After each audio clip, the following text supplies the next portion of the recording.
ఆటగాళ్ళు 100 కొట్టేశారు నీకు. అన్నా అమ్మతోడన్నా 10 రూపాయలు పడ్డాయన్నా నల్లబాలు చెప్తున్నాడు. కాకా 100 రూపాయలు పడ్డాయి. రే ఆ 100 రూపాయలు నాదిరా.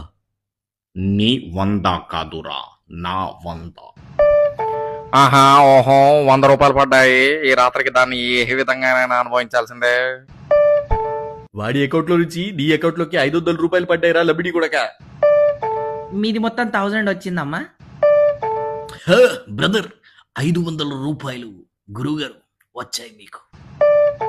మీ అకౌంట్లోకి వెళ్ళి దీంట్లోకి కొట్టుడు, దీంట్లోకి వెళ్ళి దాంట్లోకి కొట్టుడు. మీ సర్వర్లు ప్రాబ్లం అయి పైసలు రాకపోతే నన్ను అంటారు ఏంద్ర భయ్? నా వల్లనే ప్రాబ్లం అయిపోతే నేను వెళ్ళిపోతామావా? మరి ఈ రోజున మీ ఖాతాలోకి 100 రూపాయలు పడ్డాయా లేదా అని అడుగుతూ ఉన్నా. అవ్వా పడ్డాయా? అబ్బా పడ్డాయా? ఓ అక్క